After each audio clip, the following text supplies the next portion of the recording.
Buckingham Palace has weathered scandals, wars, and the deaths of monarchs. But according to multiple royal insiders speaking to entertainment outlets in recent months, nothing has rattled the halls of power quite like the quiet, invisible war reportedly being waged between two of the most photographed women in the world, Catherine, Princess of Wales, and Queen Camilla. This is not a story of tabloid catfights or staged photo smiles. According to the reports circulating among royal watchers, this is something colder, slower, and far more dangerous to the monarchy's future. A real struggle over who controls the narrative of the crown itself. What follows is based on claims made by anonymous palace sources, cited across various entertainment and royal watch outlets.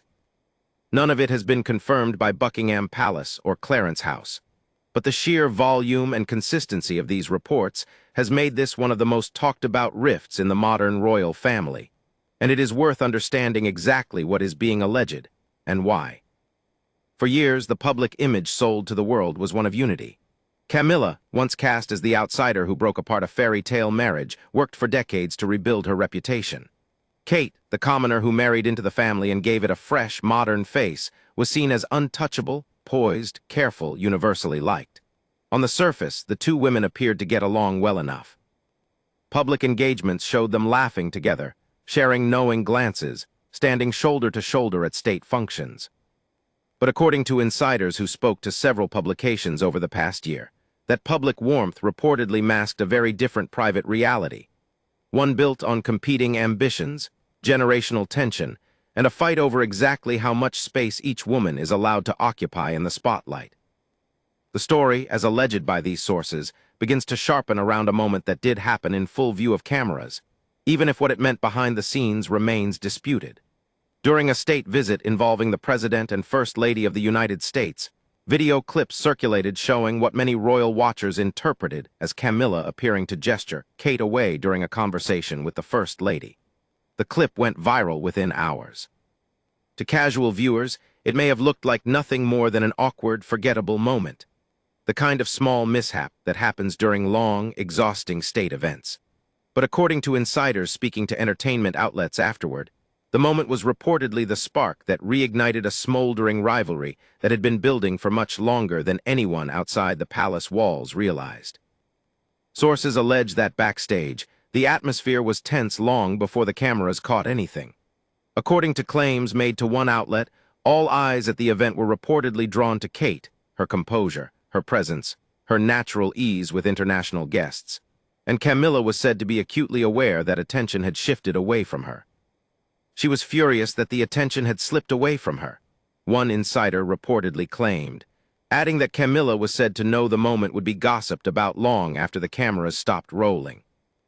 For Kate, according to the same reports, what may have looked like a minor slight to outsiders reportedly felt like something far more personal, a sign that after years of quietly proving herself as the future face of the monarchy, she was still, in Camilla's eyes, someone to be managed and sidelined rather than embraced as an equal.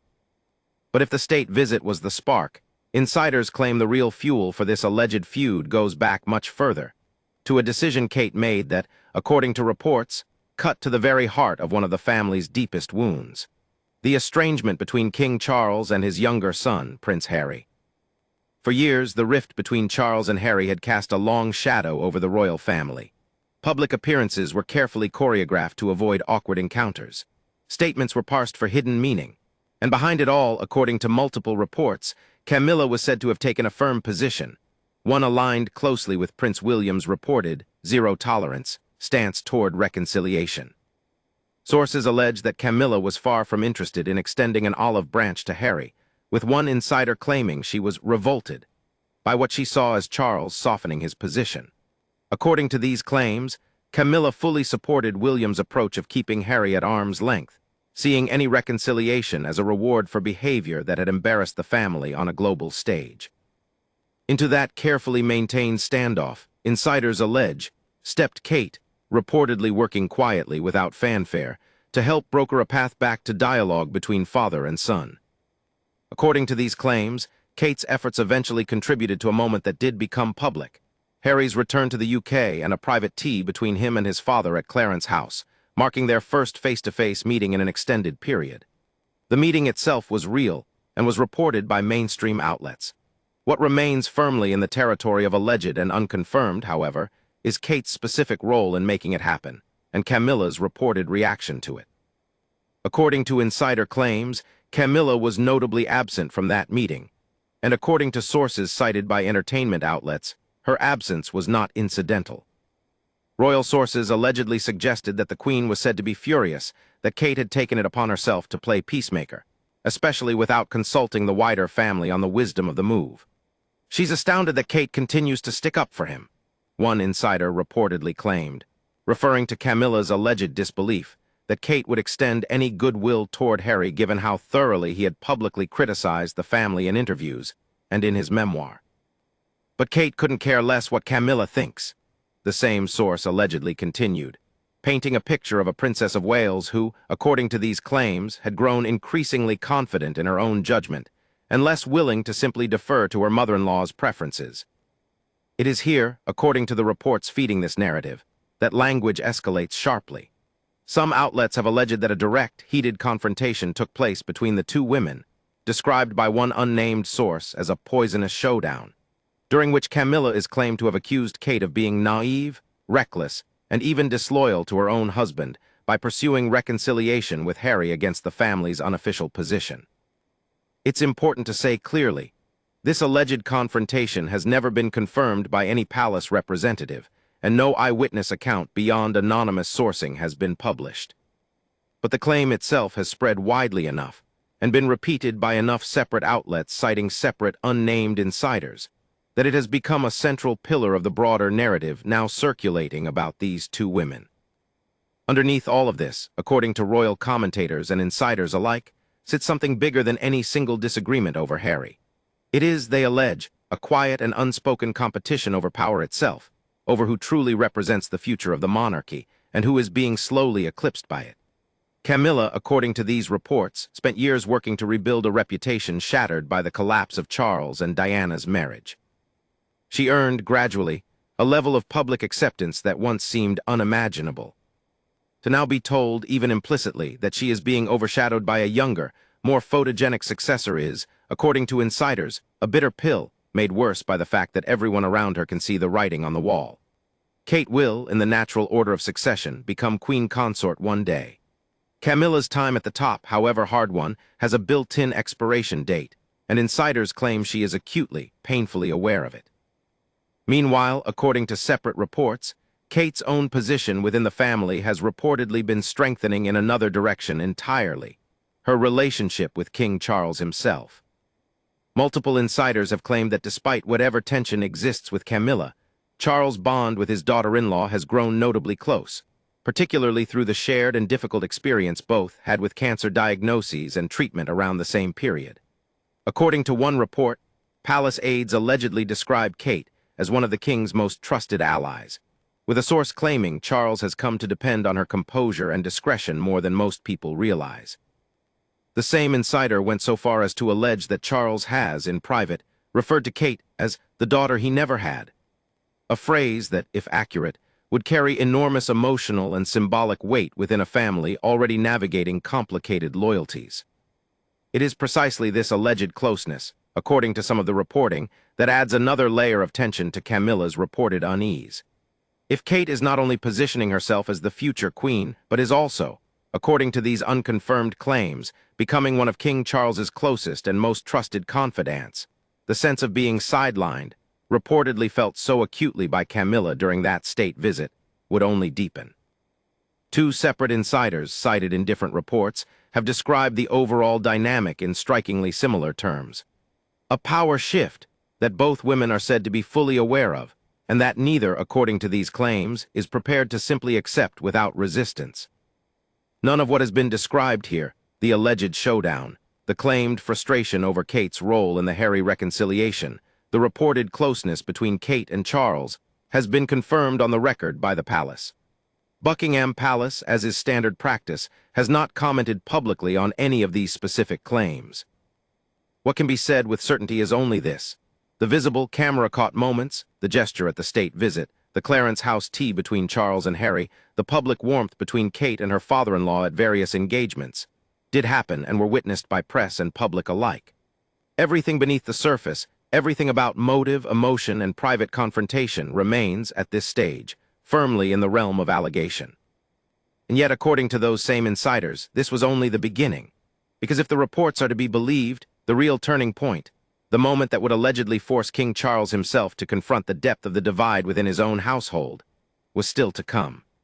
What Kate is claimed to have uncovered next, according to sources who spoke to entertainment outlets in the weeks that followed, would reportedly go far beyond hurt feelings over a state visit or disagreements about Harry.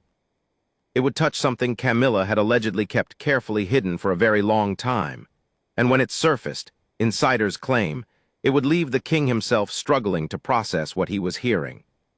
As the weeks turned into months, according to insiders who continued to speak with entertainment and royal-focused outlets, the alleged episode involving Camilla's private arrangements had not disappeared from the family's internal dynamics, even if it had faded from public view. What began, according to these claims, as a private conversation between a father and his daughter-in-law had reportedly evolved into something with longer, quieter consequences. Consequences that, according to sources, would ripple through the family's public calendar in ways that careful observers might have noticed, even without knowing the alleged cause behind them. One of the first places this alleged tension is said to have surfaced was in the planning of a major royal engagement scheduled for the following season. According to an insider cited in a royal newsletter, discussions over seating arrangements, joint appearances, and even something as small as who would be photographed alongside, whom reportedly became unusually fraught in the lead-up to the event. It is worth stating plainly that such logistical decisions are, in ordinary circumstances, handled routinely by palace staff without controversy. But according to the claim being made, this particular round of planning allegedly required more back and forth than usual, with sources suggesting that Camilla's team and Kate's team were, for the first time in recent memory, not entirely aligned on how the two women should be presented together. According to this same insider, the disagreement was never framed openly as being about the earlier alleged dispute. Instead, it reportedly manifested in smaller, more deniable ways, a preference expressed here, a scheduling conflict raised there, the kind of soft friction that, according to the source, palace veterans recognize as a sign of deeper issues being managed quietly rather than confronted directly. Whether this account is accurate cannot be independently verified, and it is entirely possible that ordinary logistical friction, which occurs in any large organization, has simply been reframed by anonymous sources to fit a more dramatic narrative already in circulation. What is publicly verifiable is that the event in question did take place as scheduled, with both Camilla and Kate in attendance, appearing outwardly cordial in photographs and video coverage. Royal watchers combing through the footage afterward noted what some described as a slightly more formal distance between the two women compared to previous joint appearances, less of the easy laughter and shared glances that had characterized earlier events. Whether this was a genuine reflection of strain, or simply the natural variation that occurs between any two people across different public appearances, is impossible to determine from the outside. Body language analysis of this kind, however popular among royal commentators, remains speculative by nature and should be treated with appropriate skepticism. According to insiders, it was around this same period that King Charles reportedly began taking a more visible role in what one source described as keeping the peace between the two most important women in his life. Sources allege that Charles, mindful of his own health and the limited time and energy it afforded him for managing family conflict, made a deliberate choice to avoid taking sides publicly or privately, instead focusing his efforts on ensuring that whatever tension existed did not spill into anything that could embarrass the monarchy or distract from his own reduced public duties. One insider claimed that Charles allegedly told a close aide that he simply did not have the bandwidth, given his health, to referee what he saw as a women's matter, a characterization that, if accurately reported, might itself raise eyebrows for seeming to minimize legitimate concerns on both sides, though it should be noted this quote comes from a single anonymous source and cannot be verified. Meanwhile, according to a separate thread of reporting, Kate's relationship with William during this period is alleged to have taken on a slightly different tone. Sources close to the Wales household reportedly claimed that William, while supportive of his wife's closeness with his father, remained privately uneasy about the degree to which Kate had become enmeshed in matters involving Camilla's personal arrangements. According to this claim, William allegedly encouraged Kate to step back from any further involvement in the matter, preferring that such issues be handled through the family's official channels, rather than through informal conversations between Kate and the king. If accurate, this would suggest a subtle but meaningful difference in how William and Kate approached the situation. Kate reportedly driven by a sense of loyalty to Charles and concern for the institution's long-term stability. William reportedly more cautious about the precedent being set by his wife, taking on a quasi-official role in matters that traditionally fell outside her remit. It is important, again, to hold these claims at arm's length. Reporting on private conversations between members of the royal family is, almost by definition, unverifiable, since none of the parties involved have ever spoken publicly about the specifics being alleged.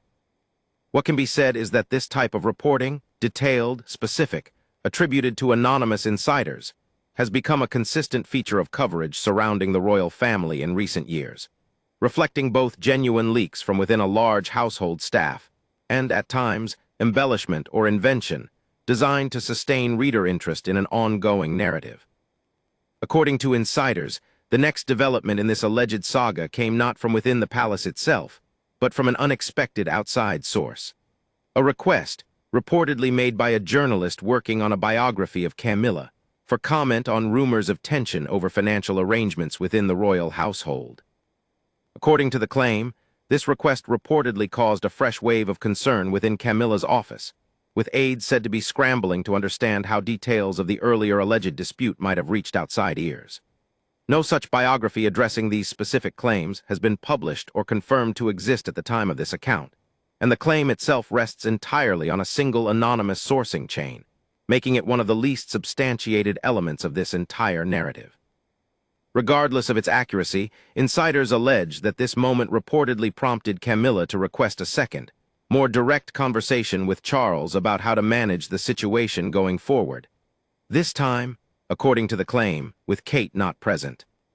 Sources suggest that Camilla wanted reassurance that whatever had transpired months earlier would not resurface publicly, and that her reputation, so carefully rebuilt over decades, would not be undone by a story she had no ability to control. According to one insider, Charles reportedly reassured her that the family's communications team would handle any inquiries with the same careful, tight-lipped approach used for all sensitive royal matters, and that there was no indication the story would gain traction beyond speculative interest.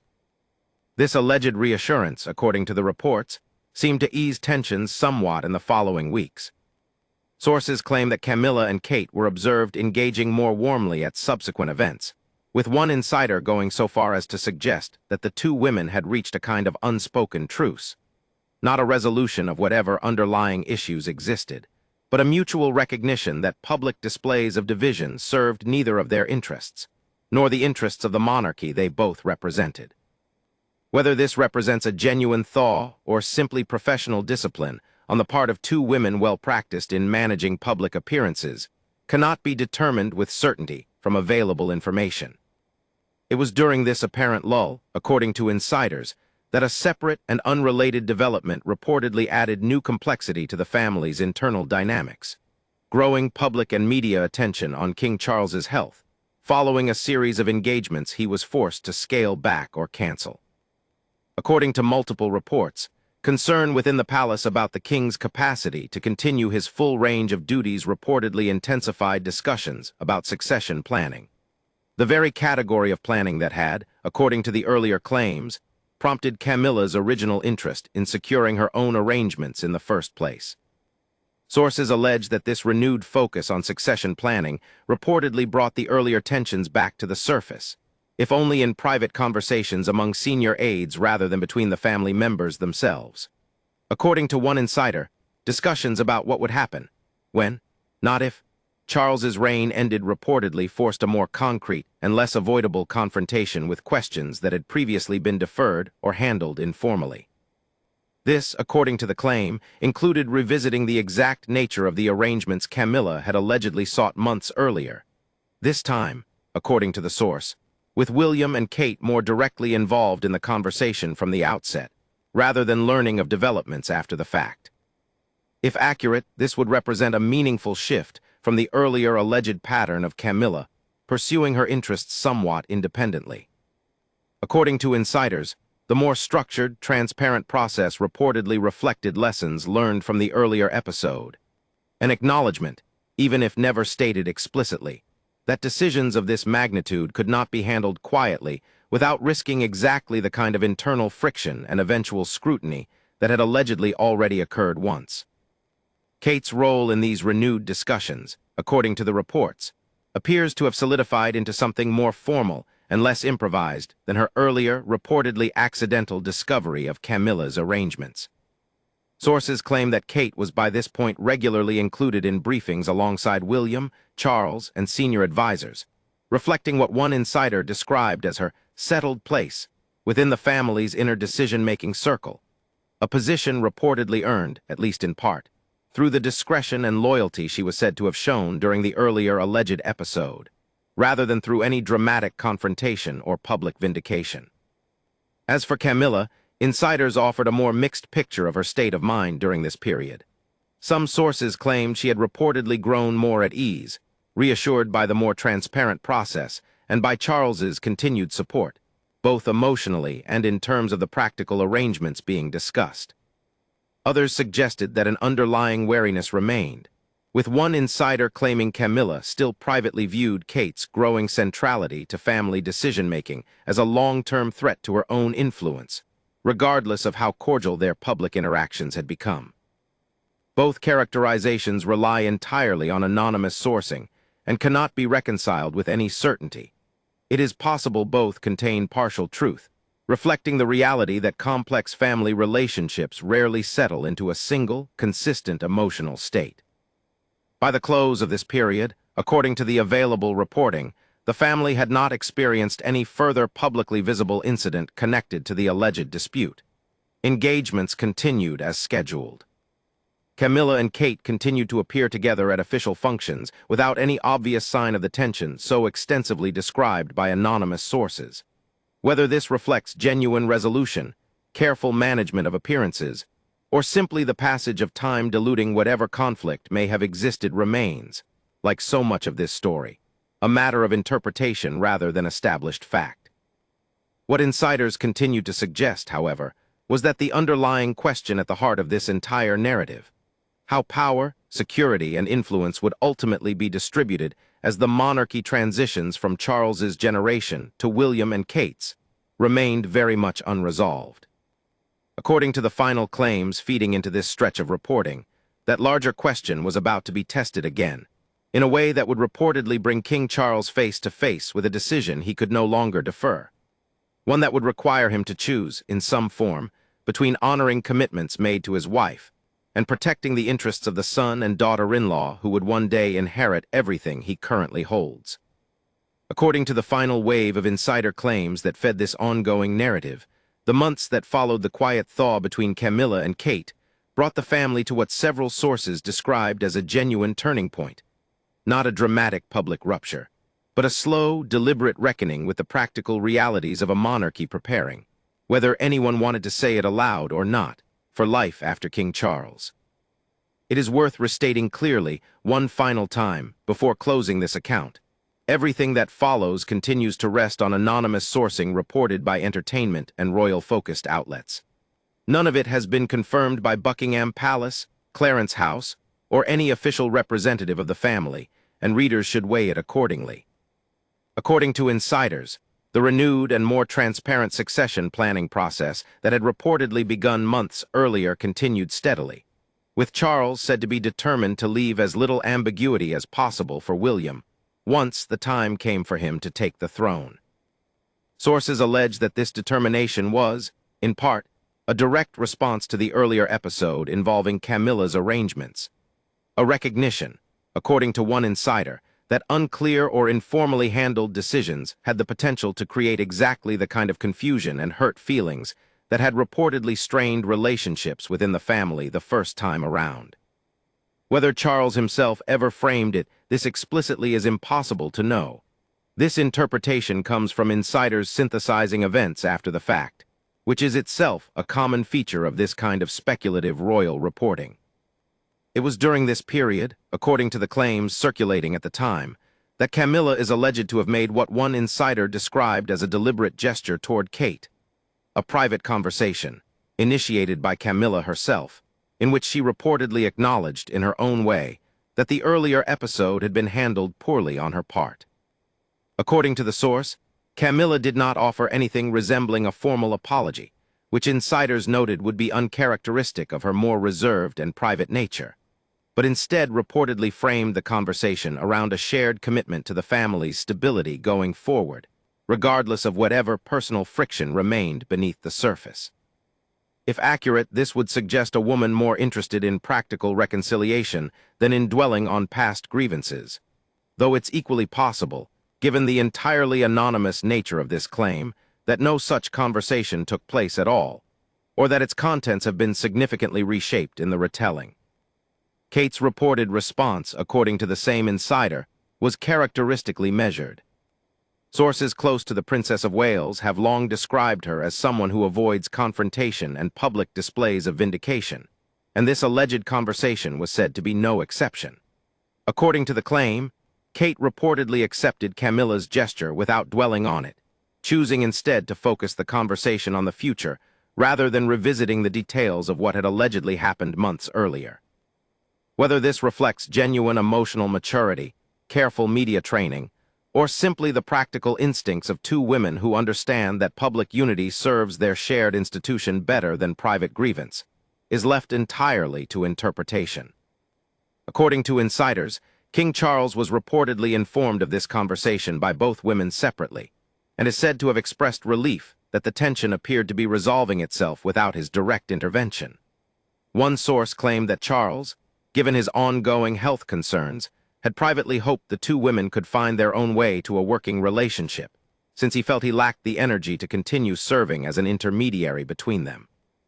This characterization, like others throughout this account, comes from a single anonymous source and should not be treated as confirmed insight into the king's private thoughts.